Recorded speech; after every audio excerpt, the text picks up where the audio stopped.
Welcome to the Anti-Noise Experience, podcast endurance, noise, and random musings. It is Tuesday night, August 18, 2020. Just got back from the Bakersfield Distance Project run camp.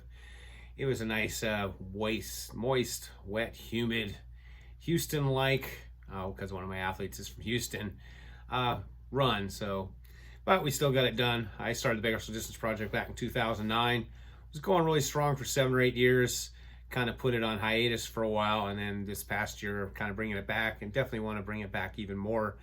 I saw this article in Women's Running the other day, and it kind of reminded me of my run camp, where a lot of the people in my run camp are women, and obviously a lot of them had husbands and jobs and kids. And this one was a good article. It says 11 ways busy parents can make time for trail running this summer.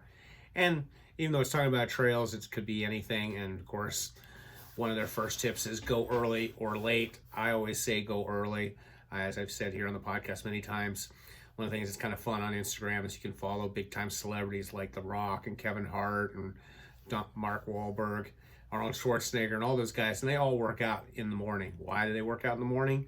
Not just because they're badasses, but it's because at 4 or 5 in the morning, they know they can work out, and agents and everyone else isn't bothering them.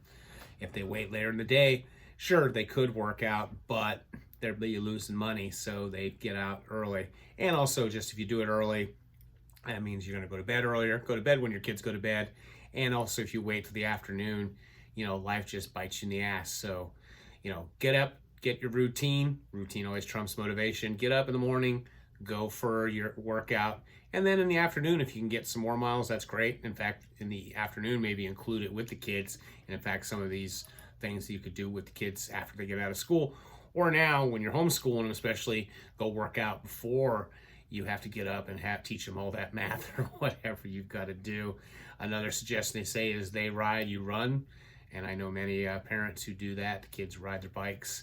And of course, you got to be careful and pick safe areas for them to do it. Do laps from home is another really good one. So, especially when your kids are a little older and you don't want to leave for hours at a time, but you can do a 2-3 mile loop, come back, check in on them, or at least they know you're going to be back in a certain amount of time. And then, of course, this is one I used to do laps at the park or field. So when they're at practice or doing things like that, or even take them to the park and they can play on the equipment. Of course, now I guess can't even do that. Here in Bakersfield, they got them all marked up. But that's another option you can have is, I used to do that when my kids played soccer briefly. My kids played very briefly, and I would, just walk around the field and get some miles in. Race them. Of course, kids always love to do that. And get an off-road jogger. Definitely is something you can do, or the baby joggers. But then they get to a certain age and you can't do it anymore.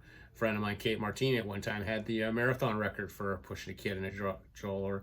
And then something that my friend Sarah did with her youngest son, Miles, what a great name for a kid, carry that baby. And, little kids love doing that. And you're not running more than likely with them, but it's great strength training and really good way to bond them.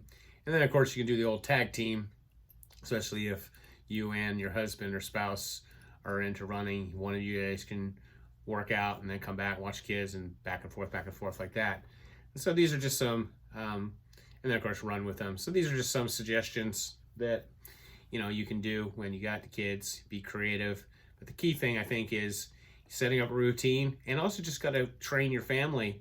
Adam Kroll often talks about how you need to train people to do things that need to be done. And, just train them like, hey, and I get up at 5:30, and that hour is mine. And I'm going to go out and work out because it's important to have those kind of things in your life.